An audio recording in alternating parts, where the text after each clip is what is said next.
আসসালামু আলাইকুম। গতকালকে থেকে ফেসবুকে বা দেশ জুড়ে বিএনপি বনাম সমন্বয়ক একটা অবস্থান চলছে। নাহিদ ইসলাম বলছিলেন যে ১/১১ সরকারের একটা ইঙ্গিত তিনি পাচ্ছেন। ইভেন এই সরকার পতনের পরও এখানে একটা সামরিক শাসনের ওয়ান কাইন্ড অফ পরিকল্পনা কারো ছিল, বাট ছাত্ররা সেটাকে মেনে নেয় নাই, যার কারণে ডক্টর মোহাম্মদ ইউনূসকে ক্ষমতায় বসানো হয়েছে। তো ওই দিন মানে সরকার গঠনের আগেও বিএনপির কিছু বক্তব্য তিনি দিয়েছেন যে কিভাবে বিভিন্ন জায়গায় দলীয়করণ তারা করার চেষ্টা করেছে বা অনেক জায়গায় হয়তো করেছে, পরবর্তী সময় সেখানে পরিবর্তন আমরা দেখেছি। তো এরপরই সেনাপ্রধান নিয়ে বরাবরই বেগম খালেদা জিয়ার সাথে সর্বশেষ তিনি বাংলাদেশ ত্যাগ করার আগে ওনার একটা সর্বশেষ সাক্ষাৎ ছিল, যেটাকে অনেকেই একটা ইঙ্গিত ভাবছিলেন যে বিএনপির সাথে সেনাপ্রধানের একটা পজিটিভ সম্পর্ক তৈরির চেষ্টা, মানে নানান ধরনের বক্তব্য আছে। তো এর মাঝখানে গতকালকে থেকে যখন 1-11 সরকারের আলোচনা উঠছে, অন্তর্বর্তী সরকারের প্রশ্নটা আবার সামনে আসছে, ওই মুহূর্তে সেনাপ্রধান একটা আহ্বান জানিয়েছেন, তিনি বক্তব্য দিয়েছেন। এটাকে দুইভাবেই নেওয়া যায়, তো আমি সবসময় পজিটিভ মানুষ, পজিটিভলি নিচ্ছি। গতকালকে একটা প্রোগ্রাম ছিল, সেই প্রোগ্রামটাতে আমি প্রথমে বলি আমাদের সেনাপ্রধান তিনি একটা নতুন কি বলা হয় যে পদবি পেয়েছেন, বা এটাকে অনারই আমরা বলতে পারি। চট্টগ্রাম সেনানিবাসে দ্য ইস্ট বেঙ্গল রেজিমেন্ট, এই সেন্টারের শহীদ এমআর চৌধুরী প্যারেড গ্রাউন্ডে ইস্ট বেঙ্গল রেজিমেন্টের 17তম কর্নেল অব দ্য রেজিমেন্ট অভিষেক অনুষ্ঠানে তিনি সেখানে ছিলেন এবং তিনি একটা উপাধিও পেয়েছেন। আচ্ছা, তো সেই প্রোগ্রামে তিনি আপনার একটা বক্তব্য দিয়েছেন যে আমরা নিউজের হেডিংসটা হচ্ছে এরকম, প্রস্তুত থাকার আহ্বান জানালেন সেনাপ্রধান। কিসের জন্য?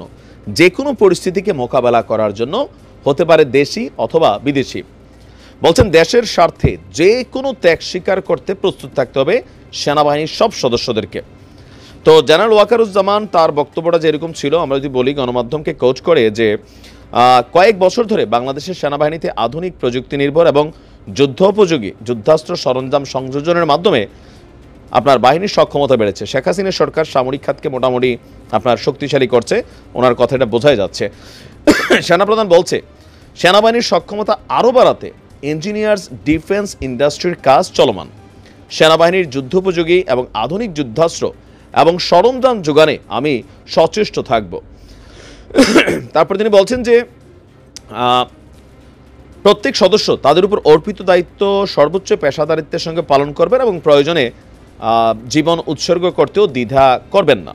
তো এখানে নানান বক্তব্য তিনি দিয়েছেন, দেশে বিদেশে আমাদের সেনা অফিসারদের অর্জন বা সর্বশেষ সরকার পরিস্থিতির সময়ও সেনাবাহিনীর যে বিশেষ ভূমিকা, সবগুলো এখানে আলোচনায় ছিল।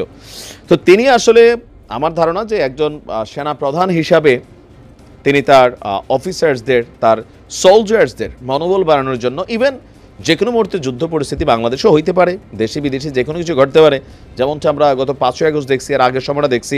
So anything could be happen. আর এখন যে অবস্থানটা আছে, একটা চাপা উত্তেজনা চলছে, আমরা তো বাহির থেকে অনেক কিছু দেখছি না, ভেতরে ভেতরে তো অনেক কিছু চলছে।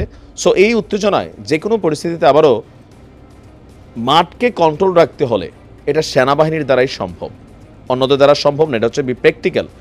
সো যদি দেশে আবারও কোনো জরুরি পরিস্থিতি তৈরি হয়, তাহলে কিন্তু এই দায়িত্বটা সেনাবাহিনীকে নিতে হবে। দেশে আসলে কি ঘটছে, বিএনপি ভাবছে যে এই সরকার তলে তলে একটা কিংস পার্টি তৈরি করছে। তো বিএনপির ভাবনাকে অনেকে জায়েজ মনে করছেন এই কারণেই যে বৈষম্য বিরোধী আন্দোলন এবং জাতীয় নাগরিক কমিটি মিলা ফেব্রুয়ারিতে রাজনৈতিক দল আনবে। তো এই দুইটা দল কারা? এই দুইটা দলই হচ্ছে আমাদের এই ডক্টর মোহাম্মদ ইউনূস সরকারের নিয়োগদাতা, বা ডক্টর মোহাম্মদ ইউনূস তরুণদের উপর নির্ভর করেন। তিনি আন্তর্জাতিক ফোরামেও বলছেন যে আমি তরুণদের বলছি যে তোমরা পুরনোদের ফলো করো না, আমরা অনেক কিছু করতে পারি নাই, তোমরা নতুনের মতো না আগাও। আবার মেজর ডালিম বলতেছে তোমরা আগায় যাও, আমি আছি, বিপ্লবকে আরও করতে হবে। আমরা স্পষ্ট যেটা দেখতে পাচ্ছি, আওয়ামী লীগ শূন্য মাঠে বিএনপি বনাম সমন্বয়ক বা বৈষম্য বিরোধী বলেন, জাতীয় নাগরিক কমিটি বলেন, একটা আভ্যন্তরীণ দ্বন্দ্বের প্রকাশ।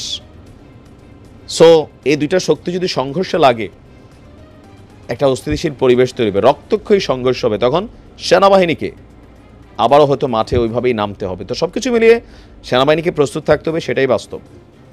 তো দেখা যাক কি হয়। ভালো থাকবে।